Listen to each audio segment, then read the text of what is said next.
En 1912, antes de que Europa aprendiera a pronunciar la palabra guerra como una maldición, había bailes de verano en Reims, y mujeres con sombreros demasiado grandes para las calles demasiado estrechas. Yo llevaba un traje que me quedaba un poco ancho, y ella un vestido color marfil, que no recordaría con exactitud años después, pero sí su cuello. No el vestido, no su risa, no la orquesta desafinando por culpa del calor.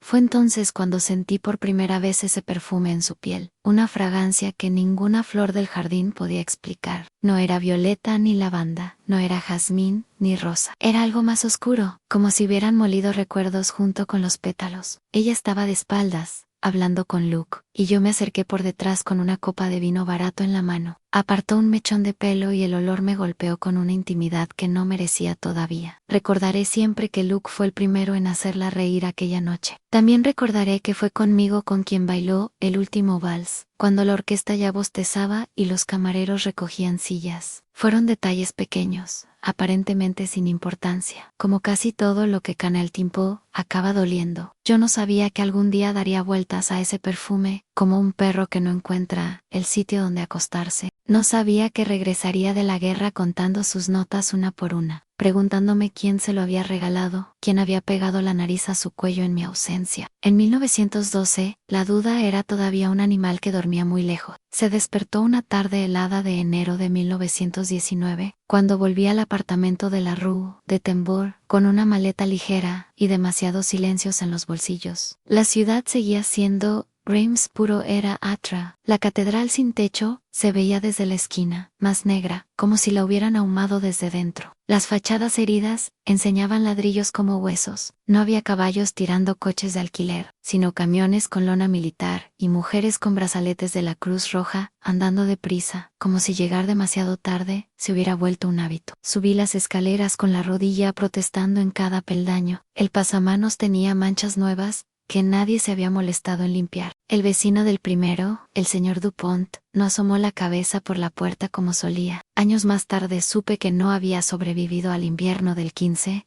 llamé 2 veces. El eco del timbre se expandió por el rellano vacío, y estuve a punto de pensar que no había nadie, que quizás había leído mal la carta donde ella me decía: «Anne, vuelve, André, la guerra ha terminado». Cuando al fin se oyó el cerrojo, creí que se me iba a salir el corazón por el oído sano. La puerta se abrió con un lamento de madera vieja, y ella apareció con un delantal gris y las manos manchadas de harina. Me miró primero como se mira a un desconocido al que se le atribuye, de pronto, un nombre familiar. Luego sus ojos alcanzaron a reconocer algo. Fue más un sobresalto que una alegría. Desapareció tan rápido que siempre he dudado de haberlo visto realmente. Pronunció mi nombre, apenas un susurro, y entonces me abrazó. Sentí sus brazos rodearme el cuello, sus dedos hundirse en la tela áspera de mi abrigo militar. La presión ansiosa de alguien que teme que el cuerpo que abraza se desvanezca si lo suelta. La abracé también, torpemente, porque el hombro herido no respondía bien. Quise decirle que estaba vivo, que todo lo demás podía arreglarse, pero las palabras se me quedaron cuajadas en la garganta. Fue cuando apoyó la mejilla en mi pecho, y yo bajé la cara hasta su cuello. Lo hice por costumbre, por memoria muscular, y fue entonces cuando el tiempo se rompió de nuevo. El perfume estaba ahí. No era el agua de colonia barata que solía comprarle en la farmacia de la esquina. Durante la güera, me había repetido muchas veces que olería a jabón y a pan, a humo de carbón, a nada en particular, que sería una piel sin adornos. Pero aquel olor era exactamente aquel otro, el de 1912, o quizá más intenso, cargado, como si todos los años hubieran concentrado su esencia en ese punto preciso, entre su oreja y el comienzo del clavículo. Respiré hondo, 1, 2 veces. No había flores en la casa ni en la ciudad, en pleno enero miserable. Los mercados apenas ofrecían coles mustias y patatas pequeñas, deformes. No era posible que hubiese conseguido perfume en los años del bloqueo, con París a medias muerta y las fábricas bombardeadas. Y sin embargo, ahí estaba, familiar y ajeno. Ella se apartó ligeramente, nerviosa, como si hubiera notado que mi nariz seguía pegada a su piel más tiempo de lo razonable. Me sonrió, una sonrisa rápida, contenida. Dijo algo que no escuché, quizá que me veía más delgado o más viejo. Mi oído izquierdo solo devolvía un zumbido constante, una especie de campana hundida bajo agua. Tendría que acostumbrarme a leer en los labios, me dijeron en el hospital. Aún no lo había conseguido. La invité a repetir, y ella, sin darse cuenta del abismo que habría, se acercó a mi oído bueno. Cuando lo hizo, el perfume volvió a asaltarme. Preguntó si quería tomar café. Asentí, porque no sabía qué otra cosa hacer. Mientras se movía por la cocina, retirando una cacerola del fuego y apartando un montón de ropa doblada de la mesa, la observé como si fuera una extraña. Su figura era la misma, un poco más delgada, los pómulos marcados. El pelo, que antes llevaba recogido en un moño descuidado, ahora estaba cortado a la altura de la nuca, más práctico. Había canas que el tiempo había pintado en silencio, pero seguía siendo ella. Fue entonces cuando la duda se sentó a la mesa con nosotros. No sé de dónde salió, ni en qué momento exacto se volvió corpórea. Simplemente, cuando ella colocó 2 tazas de café aguado frente a nosotros, se formó un hueco invisible entre las sillas. Un espacio donde, sin que ninguno de los dos lo nombrara, algo más ocupaba su lugar. Pregunté por la casa, por el barrio. Hablamos del pan de racionamiento, de los bombardeos sobre la catedral, de la vecina del tercero que había perdido a su hijo en Verdún. Hablamos de cosas que no eran nosotros, como si el nosotros fuera demasiado delicado para tocarlo. Ella gesticulaba lo justo, miraba la taza con frecuencia, como si buscara palabras en el fondo. De vez en cuando en gestos y yo, una inclinación de cabeza, me devolvía, por un segundo, a la mujer de 1912, luego se iba. Cuando ya no quedaba café que fingir beber, me atreví a tocar la superficie del agua por primera vez. Dije que olía bien, que había olvidado ese perfume. Él aparpario, sorprendida, y se llevó la mano al cuello, como si no supiera de qué hablaba. Luego sonrió, pero la sonrisa le salió torcida. Eso, dijo Don es viejo. Lo encontré al fondo de un cajón. Ni siquiera pensaba que quedara. Lo he usado solo porque era una ocasión especial. Lo dijo sin respirar entre frase y frase, como una nota ensayada. Su mano seguía en el cuello, como si quisiera borrar el rastro con los dedos. Yo la miré demasiado tiempo. Viejo, repetí. Pensé que esas cosas ya no se conseguían. No se consiguen, respondió deprisa. Lo tenía de antes de todo. No dijo de antes de la guerra, pero lo pensé igual. Mi memoria recorrió rápidamente los años previos a 1914, buscando el momento en que yo le habría regalado aquel frasco. No lo encontró. Yo entonces no tenía dinero para perfumes que olían a secretos. Le llevaba flores del mercado, ramilletes de violetas o de claveles blancos que ella ponía en un vaso de agua junto a la ventana. A veces le regalaba libros de segunda mano. Un frasco así no encajaba en nuestros recuerdos. Ella se levantó para recoger las tazas, y en ese movimiento, el delantal se corrió un poco, dejando ver un frasco de cristal semitransparente sobre la repisa, detrás del bote de azúcar. Si lo hubiera mirado un segundo menos, lo habría confundido con cualquier cosa. Pero lo miré un segundo de más. Era pequeño, alargado, con una etiqueta casi borrada, donde apenas se distinguía una palabra francesa y una dirección de París. El tapón metálico estaba un poco oxidado. A su alrededor,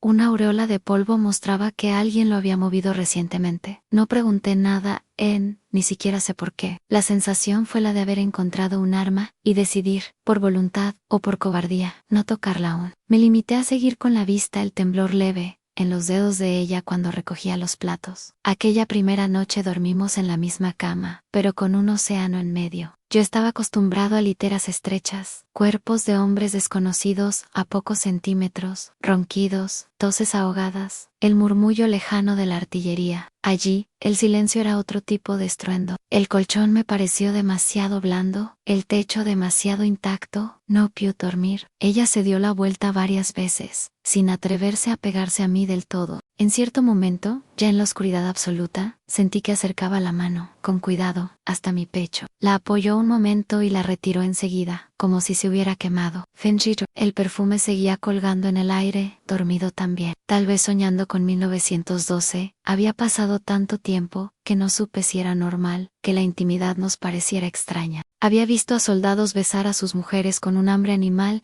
en los andenes de las estaciones, clavar las manos en sus cinturas, como si la piel fuera la única patria que les quedaba. Otros, en cambio, se habían quedado inmóviles, como niños castigados, incapaces de tocar lo que alguna vez fue suyo. Yo me descubrí en un punto intermedio, paralizado, pero atento a cada respiración de ella, a cada cambio de postura. Imaginé que, con los días, esa incomodidad se iría, que poco a poco volveríamos a reconocernos. Me equivoqué, o quizá fui impaciente, porque lo que se fue instalando, más que la familiaridad, fue la certeza de que algo se había movido en mi ausencia. No sabía qué, ni cuánto, ni con quién, pero el aire de la casa tenía la textura de un secreto. El segundo día, mientras ella iba al mercado con su cesta de mimbre y una cartilla de racionamiento arrugada, me quedé solo en el apartamento por primera vez. Caminé por las habitaciones en silencio, como si fuera un intruso en mi propia vida. Tocaba los objetos con cuidado, apenas con la yema de los dedos, temiendo encontrar,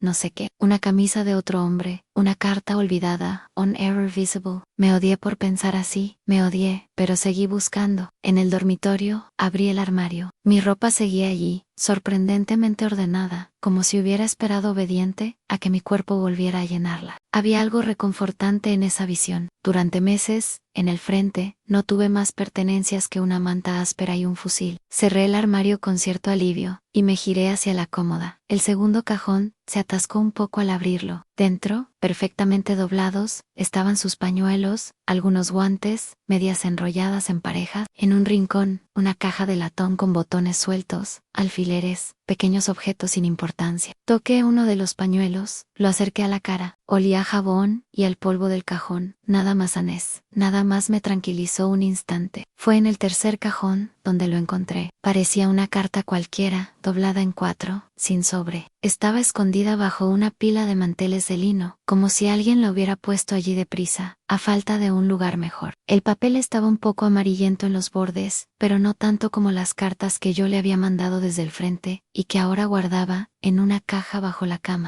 Aquellas tenían manchas de humedad, esquinas dobladas, un desgaste que contaba los viajes de ida y vuelta. Esta en cambio se veía más fresca, menos tocada. Durante un segundo exacto pensé que podía volver a ponerla donde estaba, y fingir no haberla visto. Fue un segundo limpio, perfecto. Lo dejé pasar. Mis dedos la habían agarrado ya por una esquina, demasiado tarde. La desplegué despacio, como si contuviera pólvora. La letra, lo primero, me resultó extrañamente familiar, o, mejor dicho, no totalmente ajena. No era la de ella. Tampoco era exactamente la mía. O tal vez sí, pero torpemente disimulada, como si alguien hubiera tratado de escribir distinto. Me pareció reconocer la forma de algunas mayúsculas, la inclinación de ciertas palabras, pero no supe ubicar el recuerdo. Leí, no había fecha en la parte superior, ni lugar. El texto empezaba a mitad del papel, con una frase que me perforó más que cualquier metralla. Ayer, cuando incliné la cabeza hacia tu cuello, supe que la guerra no podía haberlo destruido todo. Tu cuello, la palabra brillaba sola, como separada, incluso aunque estuviera rodeada de otras. Supe, sin necesidad de seguir leyendo, que no se refería a ninguna metáfora, a ninguna torre, o valle, o cosa nombrada poéticamente. Era literal. El cuello que yo había besado tantas veces antes de la movilización. El cuello que había olido la tarde anterior, con el mismo perfume. Continué, tragando saliva. Había frases sobre un tren que partía de madrugada, sobre no haber tenido tiempo para despedidas largas, sobre el miedo a que el próximo invierno se tragara a todos los hombres que se marchaban. Nada de eso era especialmente revelador. Podía ser la voz de cualquiera escribiendo desde cualquier guerra, pero cada pocas líneas volvía a aparecer un detalle excesivamente íntimo, la forma en que ella cerraba los ojos cuando reía, la manera en que se le marcaba la vena del cuello cuando subía las escaleras deprisa, el gesto con el que se recogía el pelo en la nuca, dejando ver un lunar que solo se advertía a muy poca distancia. Había también una mención, apenas un susurro, al perfume. No lo nombraba, pero decía: aún puedo olerte en mis manos, aunque las haya lavado 3 veces. Esta noche, en la litera, cerraré los ojos y me dormiré allí, en el hueco de tu clavícula. Leí esa frase 2 veces, quizá 3. El zumbido constante de mi oído izquierdo pareció intensificarse hasta ocupar toda la habitación. El papel me temblaba entre los dedos. La carta no estaba firmada. No había un nombre al final, ni siquiera una inicial. solo un espacio en blanco, como si la mano que escribía hubiera dudado en el último segundo, hubiera dejado la pluma sobre el tintero y se hubiera apartado del papel, o como si alguien, después, hubiera recortado el final, pero no se veía ningún rasgón. Terminaba así, en suspenso, con esa promesa de dormir en el hueco de su clavícula. La leí entera otra vez, esta vez buscando algo que me tranquilizara, algún indicio de que se trataba, de hecho, de una carta para mí, escrita por ella y nunca enviada. Había ciertos giros que podrían interpretarse así, ciertas intimidades que solo compartíamos nosotros. Me aferré a esa posibilidad, como un náufrago, a una tabla, pero había cosas que no encajaban. El tren del que hablaba parecía partir en dirección al frente, no desde él. La voz del texto decía nos marchamos, en plural, no me marcho. Esa voz hablaba de un ardor en el brazo donde aquel día ella se había apoyado, y yo recordé que, la última vez que la vi antes de la guerra, fue en la estación, entre la multitud, y apenas rozamos las manos a través de la ventana del vagón. No recuerdo haberla llevado en el brazo aquel día, o tal vez mi memoria había borrado ese detalle, igual que había borrado tantos otros. Volví a fijarme en la letra. Había una torpeza extraña en la forma en que había escrito la letra R, una manera de cerrarla en sí misma que me resultaba, ahora sí, profundamente familiar. Yo no escribía así antes de la guerra, pero en el hospital al reaprender, tras la herida en la mano, me descubrieron un nuevo modo de sujetar la pluma, un nuevo trazo. Pensé en esa diferencia, y un pensamiento completamente absurdo, casi ridículo, cruzó mi mente durante una fracción de segundo. ¿Y si la carta la había escrito yo mismo? En algún momento que ya no recordaba, a causa de la fiebre, o del vino barato, o del trauma. ¿Y si era una carta a ella, que nunca llegó a enviarse? Lo descarté enseguida, no recordaba esas palabras. Y sin embargo, había tantas cosas que no recordaba del todo con nitidez. Días enteros del frente se condensaban en una sola imagen, un solo olor a barro y sangre y pólvora. ¿Qué era recordar,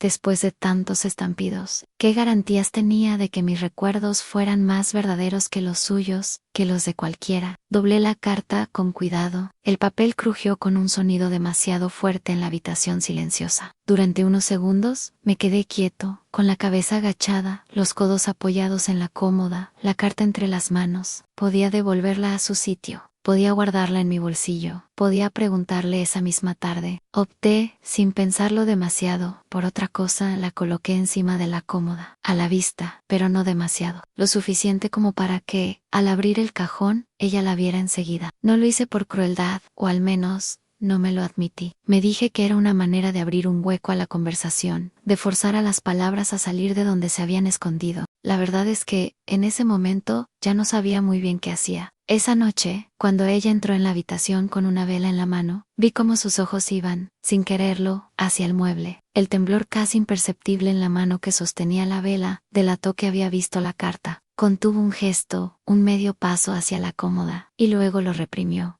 No dijo nada. Se desabrochó el vestido de espaldas a mí, despacio, como si cada botón pesara más que el anterior. La duda, sentada ahora en la silla junto a la ventana, cruzó la pierna sobre la otra, y se acomodó, sabiendo que la noche iba a ser larga. Pasaron 2 días sin que ninguno de los dos mencionara nada. Ella parecía más callada, más aplicada que nunca a las tareas pequeñas, al fregar los platos. Remander, calcetines, vigilat, el horno. Yo vagaba por la casa, o salía a caminar por las calles mutiladas de la ciudad, buscando sin querer el rostro de alguien que pudiera explicarme por qué el perfume en su cuello olía a otra cosa. Que no fuera a mí. En la guerra, había dejado sombras por todas partes. Hombres con la mirada perdida en las esquinas, mujeres vestidas de negro desde hacía tanto que ya nadie recordaba otro color en ellas, niños jugando a soldados con palos de madera, imitando sonidos de disparos que reproducían demasiado bien. Había tantas historias rotas en los portales que, en teoría, una carta sin firma no debería haber sido gran cosa, pero lo era, porque esa carta no hablaba de la guerra, hablaba de ella, de nosotros, o de algo que se parecía demasiado. Un mediodía, de camino al mercado, nos cruzamos con Luke. No lo reconocí inmediatamente. El Luke de mi memoria venía de 1912, con el traje bien cortado, el cabello engominado hacia atrás, una sonrisa fácil que arrastraba a todos hacia su órbita. En cambio, caminaba con un bastón, la pierna derecha rígida. Llevaba el uniforme raído de un capitán que había visto demasiados inviernos en el barro. La barba ya no era un descuido, sino un refugio. Sus ojos, eso sí, tenían el mismo brillo esquivo de antes, un destello que se apagaba y se encendía sin aviso. Isabel fue quien lo vio primero. Su cuerpo se tensó levemente junto al mío, como si un hilo invisible tirara de ella hacia adelante y otro la sujetara hacia atrás. Pronunció su nombre, casi sin voz, Son Luke. Él se volvió, y en cuanto la reconoció, el gesto endurecido se le ablandó durante un segundo. La miró con una intensidad que yo habría podido atribuirle a cualquier cosa, a la alegría del reencuentro, al alivio de comprobar que alguien había sobrevivido, además de uno mismo, a cualquier cosa menos a lo que pensé de inmediato. Na Isabel, dijo, como si la palabra tuviera demasiadas sílabas. Luego, volviéndose hacia mí, añadió, Ñandré, creí que... No terminó la frase. Los que volvíamos del frente habíamos aprendido a no terminar demasiado pronto ninguna frase como esa. Creí que es mejor dejarlo colgando, que cada cual complete con la versión de su propia pesadilla. Nos abrazamos, torpis. Él me dio una palmada en la espalda que sonó hueca en mi abrigo. Yo percibí, en ese contacto, la rigidez de alguien que se ha acostumbrado a otra forma de camaradería, menos afectuosa y más automática. Hablamos todos a la vez durante unos segundos, luego nos callamos. Luke preguntó qué tal estaba, cómo me había ido en el hospital de Che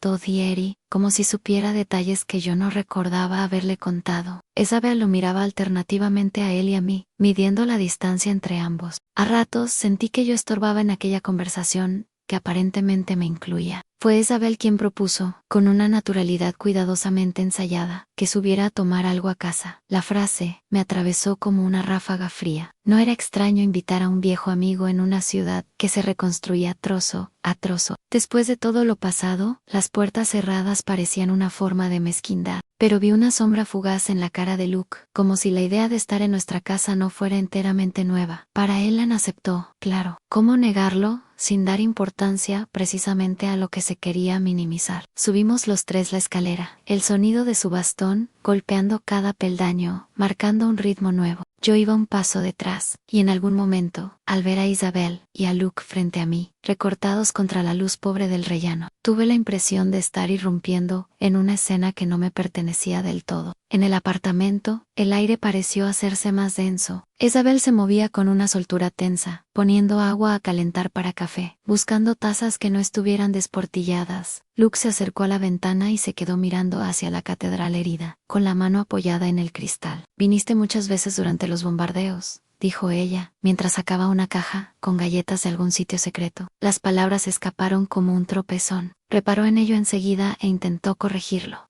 Quiero decir, cuando trasladaban a los heridos, ¿recuerda? Te alojaron un tiempo en la escuela de enfrente. Lucas sintió sin volverse del todo. Sí, dijo, con una voz que pretendía ser casual. Tu casa era uno de los pocos sitios donde aún se podía oler pan, y no solo humo. Tu casa, no nuestra, Tun. Atribuí esa elección al azar, a la costumbre de hablar con Isabel en mi ausencia. No quería empezar a diseccionar cada pronombre, pero empecé y ya no paré. Nos sentamos los tres a la mesa. Luke habló de su pierna, de la metralla incrustada, de la tarde en que lo trasladaron a la trinchera de comunición, y un proyectil alemán les voló la entrada. Era la clase de relato que, un año antes, me habría absorbido. Yo también tenía mis historias de barro y fuego, pero cada vez sentía menos la necesidad de contarlas. Ahora, mientras él hablaba, yo no podía dejar de mirar cómo sus ojos, a ratos, se dirigían al cuello de Isabel cuando ella se inclinaba a servirse café. Era un gesto mínimo, podía deberse a 1000 cosas. Pero, en mi cabeza, la frase de la carta se encendía como un letrero, aun cuando incliné la cabeza hacia tu cuello. En un momento cualquiera, Isabel pasó detrás de su silla para ir a la cocina. Él levantó instintivamente una mano, quizás para apartarse o para rozarle la cintura. No lo sé, porque a mitad de gesto, la retiró, como si se hubiera acordado de algo prohibido. Fingió rascarse la barbilla. Nadie dijo nada. La duda sonrió sentada entre ellos, invisible. En cierto punto, no pude más. No fue una decisión heroica, ni una estrategia pensada. Simplemente, las palabras se me escaparon sin consultar. Encontré una carta, dije, quizá con demasiada neutralidad.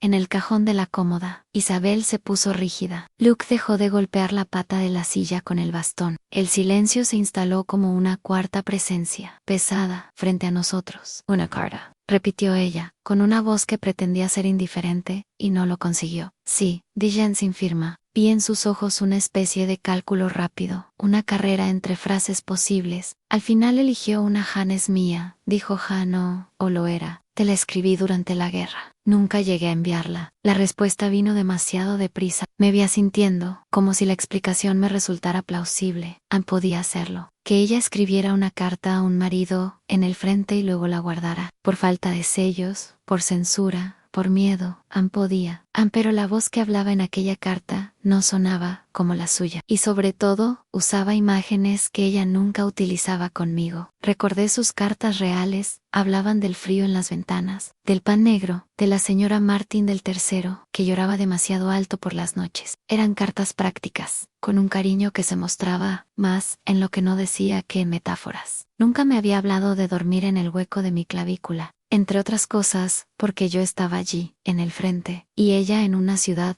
bombardeada. A veces parecíamos vivir en guerras distintas. Luke se aclaró la garganta. Todos escribimos cosas que luego no mandamos, murmuró. En la guerra uno se pone teatral. No se refería a sí mismo, o sí, pero la frase cayó en medio de los tres, como un objeto no identificado. Yo lo miré, tratando de discernir si estaba protegiéndola, protegiéndome, o protegiéndose a no. Dije nada. Isabel se levantó con una brusquedad que hizo que una de las tazas volcara un poco, derramando café sobre el mantel. Maldijo en voz baja, fue a buscar un paño. Mientras limpiaba la mancha, vi cómo le temblaban los hombros. No sabía si de rabia, de miedo, o de algo que no quería nombrar. Ese fue el primer intento de resolución. Una explicación ofrecida con rapidez, un telón que caía sobre la escena demasiado pronto. Pude haberlo aceptado, pude haber dejado que la carta volviera a su cajón, convertida en un borrador sentimental de tiempos de hambre. Pero no lo hice, porque algo, en el olor de ese perfume, y en la manera en que Luke evitaba mirarla demasiado directamente, se empeñaba en no dejarse enterrar. Cuando Luke se marchó, al poco rato, apoyado en su bastón, Isabel cerró la puerta sin despedirse demasiado. Se quedó un segundo con la mano en el picaporte, como si lo sujetara para no perder el equilibrio. Luego se volvió hacia mí. No tienes derecho, dijo, antes de que yo abriera la boca. Me sorprendió la violencia de la frase. La había oído en los barracones, entre mujeres y hombres que se reencontraban, pero siempre en otros labios. No la esperaba en los suyos. ¿Derecho a qué?, pregunté, aunque lo sabía. A registrar mis cosas como si fueras un gendarme, a sacar cartas que no te envío y usarlas como armas. La palabra era demasiado grande y al mismo tiempo demasiado adecuada. Me vi de nuevo con el fusil en las manos, disparando a figuras borrosas a lo lejos, sin estar seguro de si eran hombres, árboles, sombras. Ahora, el objetivo estaba delante, y no sabía si quería apretar el gatillo. No fue mi intención, mentí, o tal vez no del todo. Solo vi el papel. Podías haberlo dejado, replicó ella, sin alzar la voz. Sus ojos, sin embargo, brillaban más de lo habitual. No sé qué imaginas. No imaginas, en realidad recuerdas cosas, las colocas donde quieres, mezclas todo, con ese ruido que te trajiste en el oído. Has vivido demasiado tiempo, rodeado de fantasmas. André, empiezas a verlos donde no están.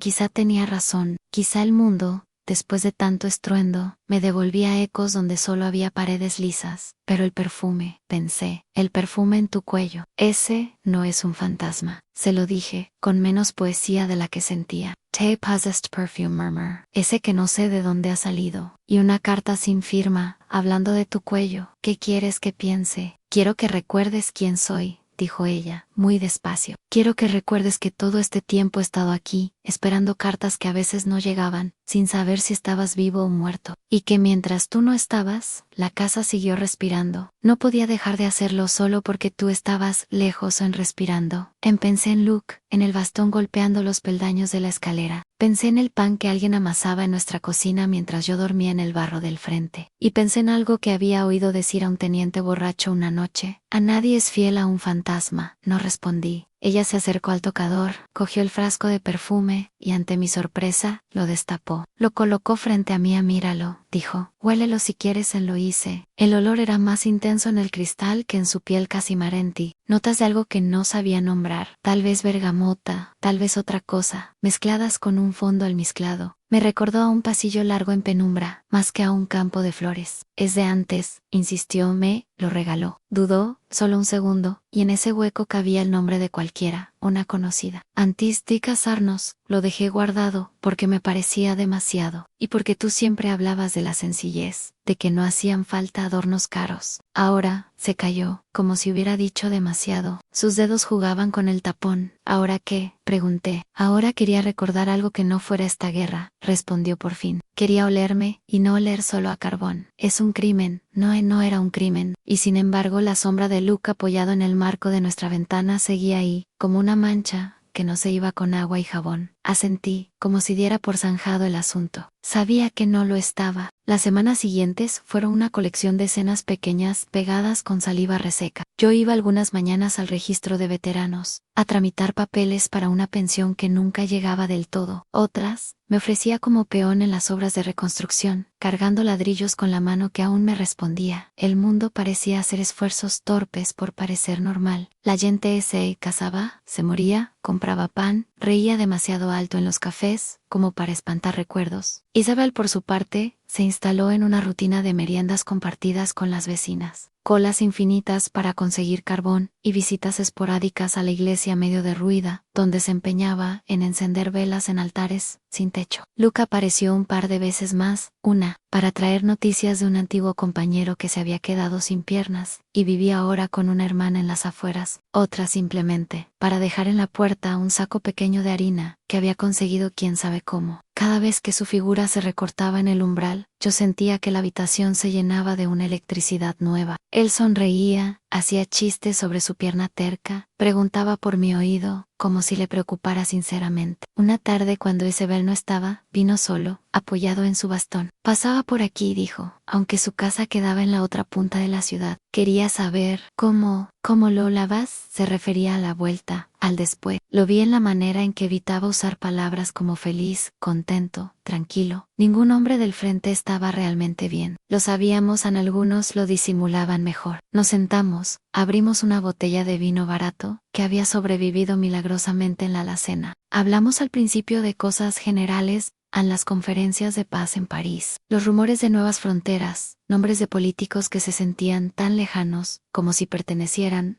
a otro planeta. Luego, sin quererlo, la conversación se fue estrechando. Dime la verdad, dijo en un momento dado, jugueteando con el vaso. ¿Alguna vez, allá, te la imaginaste con otro? La pregunta cayó como un proyectil de artillería, sin silbido previo. Lo miré, sin saber si había oído bien. Mi oído bueno no fallaba. Él sostuvo mi mirada, sin apartarse. No sé por qué lo pregunté, añadió enseguida, intentando reír en el frente. Uno se imagina de todo, ya sabes. Cerca del fuego, con el frío afuera, la cabeza empieza a inventar historias, a veces peores que las que se viven aquí. Sí, dije en sí, me la imaginé, con nadie en concreto, con todos los hombres de la ciudad, con el panadero, con el cartero, con el mismo cura, si hubiera hecho falta. Luke asintió, como si esperara esa respuesta. A veces, continuó, en las noches más largas, uno se repite que, si descubriera algo, podría perdonarlo, que al fin y al cabo ellos siguen vivos, y nosotros no del todo. Pero luego me preguntaba si no me estaría mintiendo, si no sería incapaz de perdonar la más mínima cosa, como un perfume extraño, por ejemplo. La palabra quedó flotando.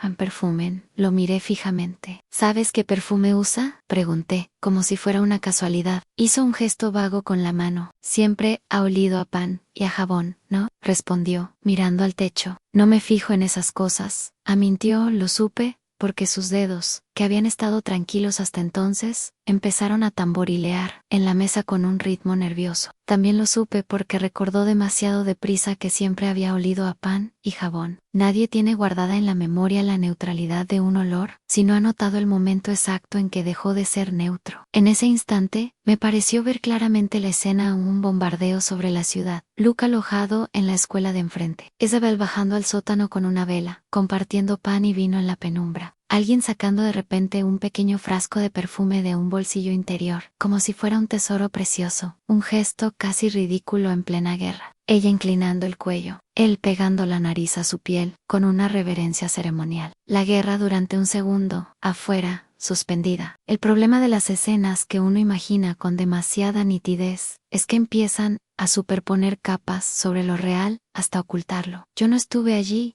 no vi nada de eso. pero desde ese día, esa película empezó a proyectarse sola en mi cabeza, a la menor distracción. Poco después de aquella conversación, llegó la segunda falsa resolución. Fue una mañana de abril, creo. Digo creo, porque la primavera, aquel año, era más un rumor que una estación. Los árboles, cansados, sacaban hojas tímidamente. El aire seguía oliendo a humo y humedad rancia. Yo había ido al hospital militar a una revisión rutinaria de la herida del hombro. Al salir, en el pasillo, me encontré con un antiguo enfermero que me había atendido los primeros días, después de la explosión, que me dejó sordo de un oído. Se llamaba Raymond, un hombre pequeño con bigote ralo y manos sorprendentemente delicadas para un entorno de sangre y huesos rotos. Me reconoció, pese al tiempo, y empezamos a hablar. Hizo el típico comentario sobre lo bien que me veía de pie, y no en una camilla. Yo le pregunté por algunos de los otros heridos de entonces. Uno estaba muerto, otro había perdido el juicio, otro se había ido a vivir al campo, lejos de los estruendos de las ciudades. En algún momento, Raymond dijo algo que, de no haber sido por la carta, habría pasado desapercibido. Aquella vez que te dieron licencia de 2 días, añadió, sonriendo. Nunca olvidaré la cara que pusiste cuando te lo dijeron. Parecías un niño al que le regalan todos los juguetes del mundo. No había trenes suficientes, pero al final te colé en uno. ¿Recuerdas? No recordaba. O mejor dicho, recordaba tantos trenes que se me confundían. Le miré, perplejo. ¿Licencia? Repetí, cuando hizo un gesto con la mano, como si contara mentalmente. Debió de ser finales del 16. Justo después de que te salvaran el brazo, el capitán Lemare firmó el permiso. Me pediste que te ayudara a conseguir un asiento. Decías que tenías que llegar a Reims, que no sabías si volverías a tener otra ocasión. Un escalofrío me recorrió el cuerpo. El capitán Lemare Luc, Raymond siguió hablando, sin darse cuenta de la sacudida que había provocado. Volviste hecho otro, prosiguió. Más tranquilo, olías a algo agradable, por primera vez. Nos reíamos porque ninguno de nosotros recordaba cómo olía otra cosa que no fuera sudor y polvo de pólvora. Dijimos que te habías perfumado. Quizá te lo curraste con tu mujer. Se rió por su propio chiste. Yo en cambio sentí que el suelo se inclinaba ligeramente bajo mis pies. Hubo entonces una licencia. Una fuga de 2 días desde el frente al hogar. Una perforación en la línea temporal que yo había construido cuidadosamente como un muro sólido entre mi ausencia y su soledad. Un hueco por donde se colaba la posibilidad de que la carta hablara, después de todo, de mí. De mi cabeza inclinándose sobre su cuello, de mis manos oliendo a su perfume, y una mención a que yo, al volver al hospital, olía a distinto. Volví caminando despacio a casa, intentando hacer memoria. Si me habían dado esa licencia, ¿por qué no la recordaba bien? Había flashes. Sí, en el traqueteo del tren nocturno, una mujer mayo, rezando junto a la ventana, un soldado que lloraba en silencio, y luego el andén de Reims, medio a oscuras, con pocos civiles, la ciudad ya golpeada. Recordé subiendo las escaleras de nuestro edificio de 2 en 2, con el corazón desbocado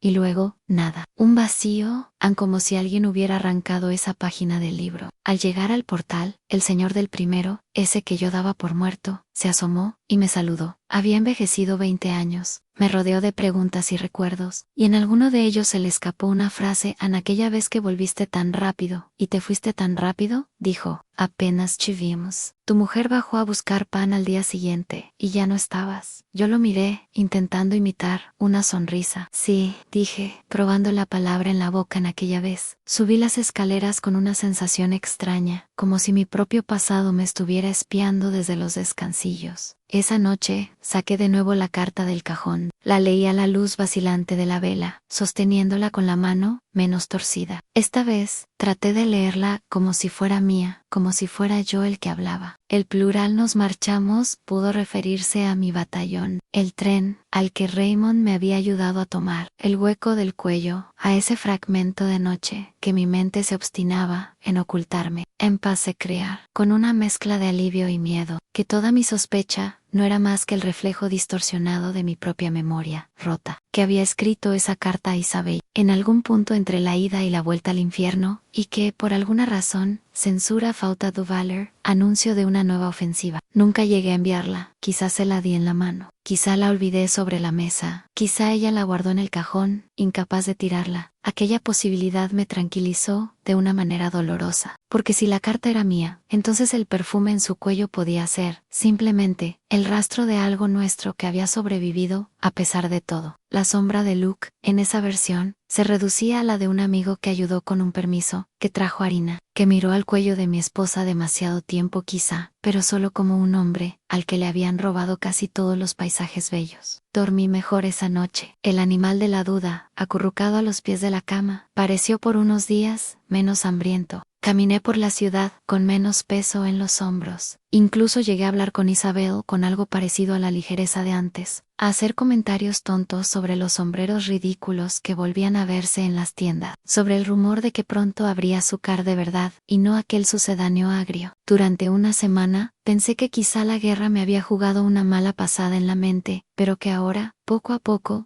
todo se recolocaría. Luego, apareció la fotografía. Fue un sábado por la tarde, llovía a cántaros y el techo dejaba caer una gota insistente sobre un cubo en el salón. Isabel había salido a ayudar a una vecina enferma. Yo me entretuve ordenando, por primera vez en años, la caja de recuerdos que teníamos debajo de la cama, programas chichiatro, postales, un billete de tranvía de nuestra primera excursión juntos. Entre esos papeles, pegada a la parte interior de la tapa como si alguien la hubiera escondido con torpeza, vi una esquina de cartón fotográfico. Gir despacio, despegándola con cuidado, para no romperla. La humedad había hecho su trabajo. Cuando finalmente salió, me encontré con una imagen en blanco y negro, ligeramente velada. Reconocí enseguida el fondo, en la plaza, frente a la catedral, antes de que las bombas la desfiguraran. Había una barandilla de hierro, un árbol joven, un puesto de periódicos. En primer plano, de pie, estaba Isabel, envuelta en un abrigo oscuro, con un sombrero pequeño. Sonreía, pero su sonrisa tenía un matiz extraño, como si estuviera a punto de deshacerla. A su lado, ligeramente girado hacia ella, había un hombre con uniforme. Su rostro no salía completo en el marco. Alguien, al cortar la fotografía, lo había dejado a medias. O quizá la foto se había movido un segundo antes del disparo. Se veía, sin embargo, parte de la mandíbula, el cuello, la insignia de oficial, UNCAPed, en la parte de atrás de la fotografía, con la misma letra de la carta. Había una frase escrita en diagonal en para que siempre recuerdes el perfume en tu cuello, cuando el mundo vuelva a parecerse a algo. Otra vez, ni firma, ni fecha, solo la insinuación, más nítida todavía, de una intimidad que me excluía. Esta vez, la excusa de mi propia memoria ya no bastaba. Yo no recordaba esa foto, ni ese día, ni haber posado con ella frente a la catedral en ese ángulo exacto. Y sobre todo, sabía que mi grado no era el de capitán. Nunca pasé de sargento. La insignia, aunque borrosa, no dejaba lugar a dudas. Aquel no era mi uniforme. Sostuve la fotografía entre los dedos, hasta que el borde empezó a clavarse en la piel. En algún lugar de la casa, el cubo en el que caía la gota de lluvia marcaba los segundos con una monotonía desagradable. Ploc, ploc, ploc, ploc, como un interrogatorio lento. Volvió la duda, de un salto, al borde de la cama, esta vez agrandada, con colmillos nuevos.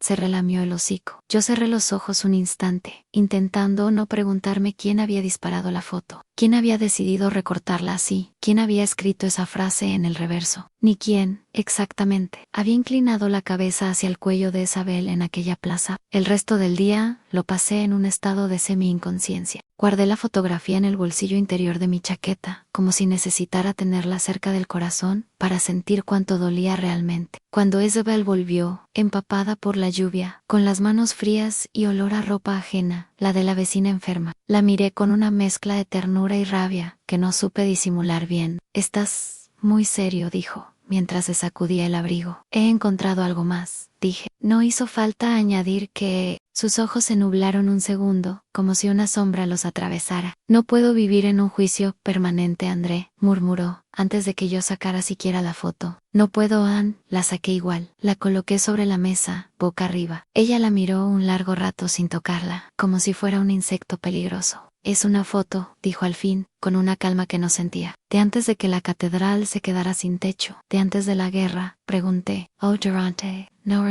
Sus dedos se alargaron hasta la foto y la dieron la vuelta. Leyó la frase de atrás. Sus labios se apretaron. «No reconozco la letra», murmuró. «Puede ser tuya, no lo es». «Anne podría», insistió. «Tu escritura ha cambiado, y la mía también». Dejé caer el peso del argumento que hasta ese momento había evitado. «Ese hombre no soy yo», dije, señalando la mitad de rostro junto a ella. «Ni por el uniforme, ni por…». Me callé antes de decir, «por la forma en que te mira». Eso estaba solo en mi cabeza. Podría ser cualquier oficial, mandando a la gente a refugiarse, respondió ella, con una terquedad que parecía más dirigida a sí misma que a mí. Vinieron muchos. Durante los bombardeos, algunos se paraban a preguntar si necesitábamos algo, si todo estaba en orden. No recuerdo quién es, no recordaba quién era, pero lo había guardado bajo la cama, pegado al fondo de la caja, como se esconden las cosas que no se quieren tirar ni dejar a la vista. ¿Por qué lo escondiste, Prick? Porque tú estabas en la guerra, contestó, mirándome a los ojos por fin. Y cualquier rostro de uniforme que no fuera el tuyo, me parecía una traición, aunque no lo fuera. No quería ver esa foto y preguntarme cosas que me hacían daño, como las que tú te preguntas ahora. En su voz había un cansancio antiguo, más antiguo que la guerra, un agotamiento de explicaciones, de justificarse, de sostener sobre sus hombros la versión de la historia que no nos destrozara del todo. La pregunta que no hice, pero que se instaló en el aire entre nosotros, era simple y brutal. ¿Hubo algo? ¿Hubo una noche, unas manos, un cuello ofrecido? O más preciso quizás, ¿qué entiendes tú por hubo? No la formulé así. En lugar de eso, DJ necesito saber. Ella me miró largo rato. En ese silencio vi pasar todas las colas de pan, todas las sirenas de alarma, todas las noches de 1916 en las que yo no estuve. Vi, también, las cartas que yo no escribí, los días en que elegir entre dormir o seguir respirando era ya demasiado. No, respondió al final la no necesitas saber. Necesitas elegir qué historia te permite seguir viviendo conmigo sin que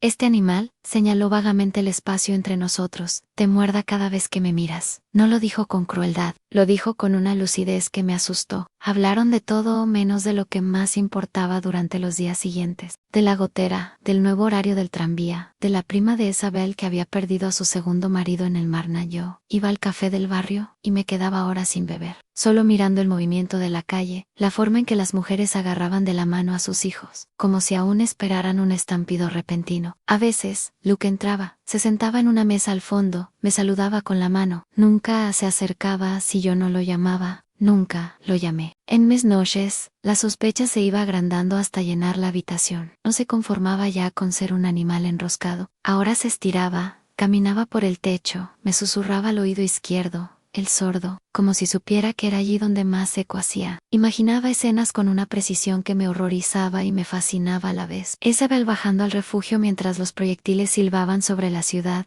Luke entrando con otros hombres, el oficial de la foto señalando un rincón seguro, alguien tropezando, ella cayendo, una mano tendida para ayudarla a levantarse. La primera chispa podía ser tan ridícula, un chiste para espantar el miedo, una risa demasiado larga, el abrazo de dos personas que creen que van a morir esa noche, el cuello, otra vez. Un día, incapaz ya de sostener tanto magma en la cabeza, me presenté en casa de Luke. Vivía en un edificio aún más castigado que el nuestro, en la última planta. Subí las escaleras, sintiendo el peso de cada peldaño en la rodilla mala. Llamé a me abrió él, con el rostro sorprendido y por un segundo culpable. André dijo, apartándose para dejarme pasar. No esperaba. Se cayó allí. Si esperaba algo, pensé, tal vez esperaba esto desde hacía meses. El interior de su apartamento era espartano, una mesa, una cama estrecha, una silla, un baúl. No había rastro de adornos, ni fotografías en las paredes. Solo un abrigo colgado en una percha y un par de botas gastadas. No voy a dar muchas vueltas, dije, sin sentarme. ¿Hubo algo entre tú e Isabel? La pregunta, al pronunciarla en voz alta, me pareció menos sofisticada, menos teatral que en mi cabeza. Era brutal, y desnuda mejor así, pensé. Luke se quedó muy quieto, el bastón apoyado en la pared. No apartó la mirada. Sus ojos, por primera vez en mucho tiempo, dejaron de escurrirse hacia los lados. Se quedaron clavados en los míos. La quiero, dijo Anne, o la quise, a no sé qué tiempo usar. Siempre la quise un poco, desde antes de que fuerais nada. Y luego más, cuando ya erais no hice nada con eso. Durante años o no respondí exactamente, pero era un comienzo. ¿Y durante la guerra? Apreté Anne, tomó aire despacio. Durante la guerra, todos hicimos cosas para seguir respirando, dijo. Hay hombres que no pueden dormir si no matan a alguien cada noche en su mente. Otros necesitamos agarrarnos a un recuerdo, a una idea, a un cuerpo, lo que sea. Yo, me agarré a sus cartas. ¿Sus cartas? Pregunté, aturdido. Escribía a dos, continuó, con una media sonrisa amarga. A ti y a mí, a la tuya iba al frente, la mía, al barrio de al lado. Me contaba casi lo mismo, pero cambiaba los pronombres. En las tuyas decía, estoy bien, en las mías decía, estoy cansada. En las tuyas hablaba del pan, en las mías, del miedo. No sé por qué decidió repartir así. Quizá porque tú necesitabas fuerza, y yo podía soportar su debilidad. Quizá porque yo estaba aquí, y tú no. La imagen de Isabel doblando 2 hojas de papel, eligiendo qué frase poner en cada una, me atravesó como una bala. Me ofendió, y me enterneció al mismo tiempo. Quise enfadarme y no pude del todo. ¿Y la carta del cuello? Pregunté, con la garganta seca. Luke frunció el ceño, buscando. La carta del cuello, repetí, apretando las palabras. La que hablaba de que alguien, él o tú, o quien fuera, se inclinó hacia su cuello y olió su perfume. Y hablaba de trenes, de dormir en la clavícula. Luke cerró los ojos un segundo. La reconoció, a la voz le salió más baja. Esa carta la escribí yo, dijo. La frase cayó, como un disparo limpio. Mila Divavio,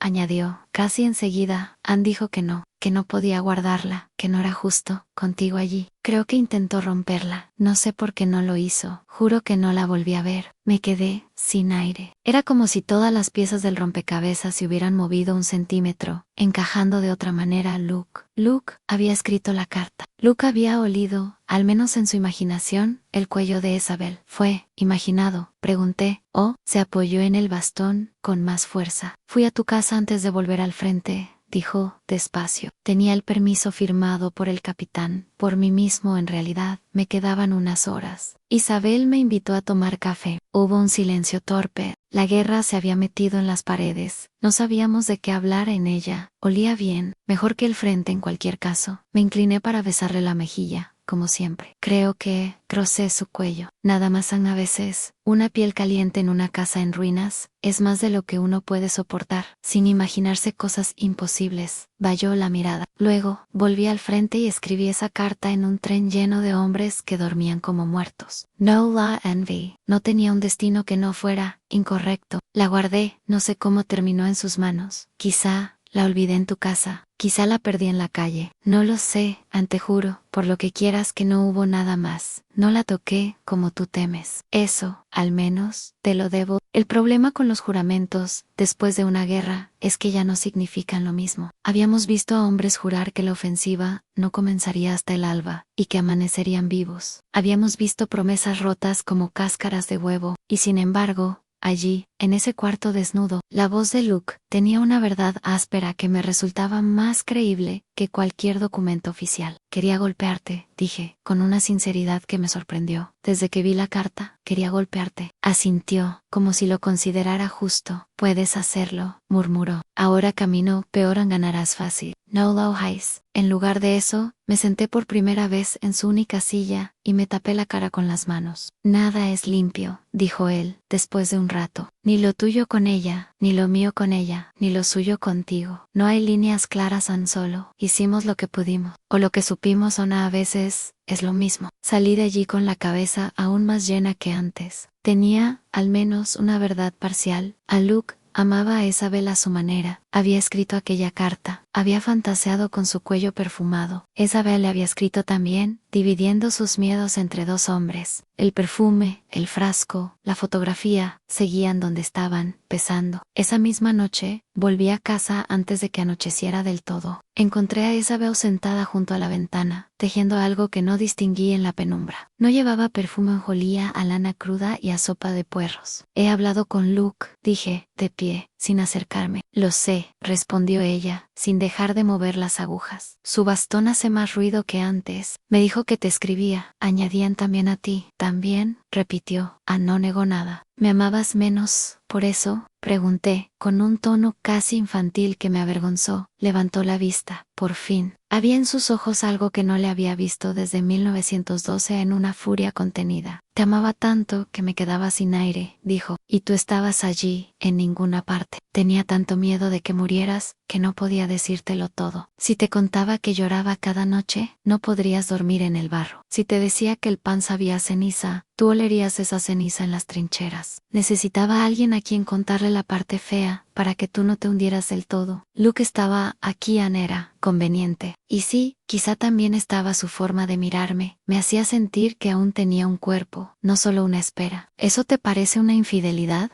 Decide tú. En la pregunta, lanzada de vuelta hacia mí, me dejó sin respuesta. Ella continuó: no lo toqué, añadió. Si eso es lo que necesitas saber. No hubo camas revueltas, ni ropa tirada en el suelo, ni besos a oscuras. No hubo miradas. Hubo palabras demasiado largas. Hubo una carta que me devolvió con la tinta casi borrada, porque el tren se movía demasiado. Hubo una tarde en que casi le dejé tocarme la mano más de la cuenta. Y otra en la que bajamos juntos al refugio, y pensé que, si tú estabas muerto, quizá era al lado de alguien como él, donde tendría que aprender a respirar. Pero no estabas muerto, volviste. Eso puso todo lo demás en una luz indecente. El silencio que siguió fue denso, casi táctil. Podía cortarse con la misma cuchilla con la que alguien había recortado al hombre de la fotografía. ¿Y el perfume?, pregunté, porque seguía siendo la espina principal, aunque ahora pareciera casi un detalle. Lo saqué la primera vez que cayeron bombas cerca, confesó. No preguntes por qué. El agua era poca, el llave caro. Quería oler a algo que recordara otro mundo. Él estaba allí ese día. Yo me había echado un poco en el cuello, para acordarme de la feria de 1912, del baile, de cuando todo era. Otra cosa. Me dijo que era un desperdicio usarlo. Dijo que era como quemar dinero en la cocina. Le respondí que, si íbamos a morir esa noche, quería que las paredes olieran a otra cosa. Luego me miró de una forma, y tuve miedo. ¿De él?, pregunté. De mí, respondió, sin vacilar. De lo que yo podría hacer si me convencía de que estabas ya muerto, sin siquiera saberlo. Esa frase, más que cualquier otra, abrió una grieta nueva. No tanto por lo que decía de Luke, sino por lo que decía de ella. La veía, por primera vez, no solo como la mujer que había esperado, sino como alguien que también había tenido impulsos, deseos, posibilidades. Alguien a quien yo, desde la distancia, había petrificado, en el papel de estatua fiel, negándole toda carne. La fotografía.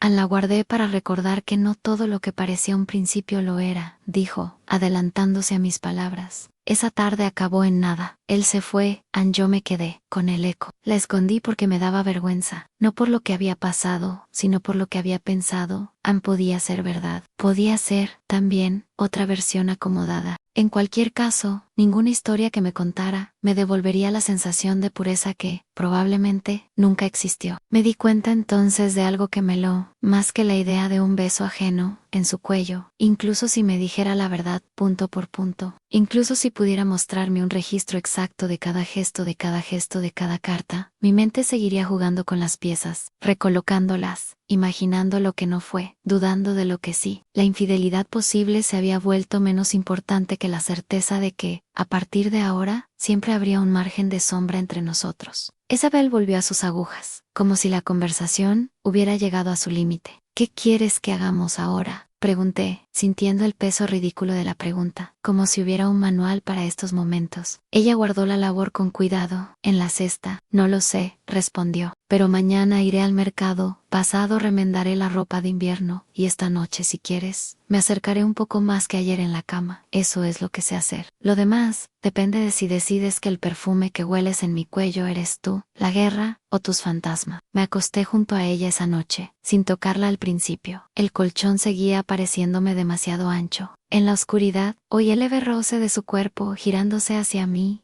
Su mano, tímida, buscó mi pecho. No llevaba perfume, olía a jabón y a lana neia a casanella. Pensé, un segundo, en pedirle que se echara unas gotas del frasco, como si al reclamar ese aroma, pudiera apropiármelo por fin, exorcizar al capitán sin rostro, a Luke en el refugio, a la carta sin firma. No lo hice. No estaba seguro de querer que ese olor fuera ya solo mío. Quizá necesitaba que siguiera siendo un territorio inestable, un recuerdo compartido por demasiadas versiones de nosotros. Acaricié por primera vez desde mi regreso su cuello. Lo hice con una delicadeza que me sorprendió. Había perdido algo de la piel lozana de 1912. Había ganado una firmeza nueva. Cerró los ojos, lo sentí bajo mis dedos. Se quedó quieta, esperando algo que yo no supe darle. La sospecha no desapareció. No era un enemigo al que se pudiera abatir de un disparo. Se quedó con nosotros, más delgada tal vez, pero obstinada, escondida en los pliegues de las sábanas, en las pausas de las frases, en las veces que Luke pasaba por la calle y desviábamos la mirada al mismo tiempo. Un día, encontré el frasco de perfume vacío en la basura. La etiqueta estaba aún pegada, ilegible. El olor, apenas un fantasma en el cristal. No le pregunté cuándo había decidido terminarlo, ni por qué no lo había conservado como recuerdo. No sabía si ese gesto era una renuncia, un acto de fidelidad, o simplemente una limpieza necesaria. Pasaron años. La ciudad reconstruyó partes de sí misma, dejó otras en ruinas como recordatorio. Los niños de entonces se convirtieron en hombres que hablaban de otra guerra posible, con otros nombres de enemigos en la boca. Isabel y yo aprendimos a envejecer uno junto al otro, mirándonos a veces como cómplices, a veces como supervivientes que comparten albergue, a veces como extraños. Hubo noches de ternura sincera y otras de puro trámite. Hubo días en que, al verla colgar la ropa en el patio, sentía un amor tranquilo, casi agradecido, por esa manera suya de seguir aquí. Y otros, en los que un gesto cualquiera, una carta que guardaba rápido, un comentario sobre el uniformado de la esquina, despertaba al animal de la duda que yo creía dormido. Nunca supe, con precisión matemática, qué había pasado en esas tardes de refugio, en esos inviernos de pan negro. Nunca supe cuánto del perfume en su cuello pertenecía a nuestra primera noche de baile en 1912, cuanto a la carta de Luke, cuanto a aquel capitán sin rostro. Tampoco supe cuántas veces ella pensó realmente en dejar que otra mano la rozara, cuántas veces se detuvo justo en el borde. Ella, por su parte, jamás sabría qué hice yo en las aldeas quemadas, en los pueblos vacíos donde a veces, por una jarra de vino, una mujer se sentaba demasiado cerca junto al fuego. Nunca le conté esas escenas a nadie. Nos cardamos, cada uno, pequeñas traiciones posibles, pequeñas lealtades invisibles, como todo. A veces, en las noches en que el viento hacía vibrar los postigos, y el zumbido de mi oído se volvía insoportable, me levantaba sin hacer ruido y abría la caja de recuerdos bajo la cama. La fotografía ya no estaban, tampoco la carta. No le pregunté qué había hecho con ellas, quizá las quemó, quizá solo las movió a otro escondite. Las imágenes y las palabras seguían intactas en mi cabeza, más vivas quizás que si las tuviera aún en papel. Pensaba, entonces, en 1912, en el baile, en Luke, haciéndola reír, en mi torpeza de provinciano, recién llegado a la ciudad, en el momento exacto en que me acerqué por detrás, con una copa de vino en la mano, y el perfume de su cuello me golpeó como una revelación. Ninguna flor de aquel salón podía explicarlo. Ningún jardinero habría podido cultivar ese olor. Era otra cosa, un aviso quizá de todo lo que vendría después. El tiempo, con su crueldad paciente, había ido deshojando capas de significado sobre ese perfume. Lo que en 1912 fue promesa, en 1916 fue refugio, en 1919, sospecha, en 1930 costumbre, en 1940, menos cuando los noticiarios volvieron a pronunciar la palabra guerra, con un temblor nuevo, se convirtió en eco. Una noche especialmente fría, mucho después, la encontré frente al espejo, ya con el pelo del todo plateado, pasándose los dedos por el cuello como tanteando una piel que empezaba a serle ajena. No llevaba perfume. Se miraba como quien examina un paisaje después de una tormenta. Si volvieras a irte, dijo de pronto, sin girarse, ¿crees que esta vez habría que hacer? No supe a qué se refería exactamente. A la guerra que se rumoreaba en la radio, a una enfermedad, a cualquier ausencia probable. Creo, respondí, que esta vez ninguno de los dos sabría fingir que el tiempo se detiene. Ella sintió, como si eso fuera todo lo que necesitaba oír. Se llevó la mano a la garganta, como buscando algo que ya no estaba, y soltó el aire lentamente. Nunca volvimos a hablar del perfume como tal, de la carta, de la fotografía, de Luke. Sí, alguna vez, con el tono de quien recuerda un país en el que ya no vive. Pero del perfume, de ese olor preciso que ninguna flor podía explicar, no. Quedó como una frontera invisible entre las palabras. Ahora, cuando cierro los ojos y vuelvo a aquel primer vals de 1912, a aquel cuello y a aquel olor, me pregunto si, en realidad, todo lo que vino después ya estaba contenido allí, en miniatura. La posibilidad de la pérdida, el miedo, las cartas sin firma, los trenes abarrotados, las camas demasiado anchas, las manos que casi rozan y se retiran a tiempo o demasiado tarde. Quizá la fidelidad, pensé alguna vez, no tiene que ver con no inclinarse jamás hacia otro cuello, sino con seguir regresando, pese a todo, al lugar donde la duda se sienta a veces a los pies de la cama, y aún así, uno decide quedarse. Nadie nos enseñó cómo hacerlo. Aprendimos sobre la marcha, a golpes, con heridas que no se ven. En 1912, cuando apoyé por primera vez la nariz en su piel, y respiré hondo, no supe que alguna vez buscaría en ese mismo gesto la respuesta a preguntas que no se pueden formular sin romperlo todo. Olía a algo que no tenía nombre, lo sigue teniendo, entre el recuerdo y la sospecha, entre la guerra y la casa, entre ella, Luke, y yo. Quedó suspendido ese aroma imposible, flotando en un tiempo que ya no nos pertenece a ninguno. A veces creo que, si alguna vez hubo una verdad limpia, se evaporó allí, mezclada con ese perfume, antes de que pudiéramos atraparla con palabras.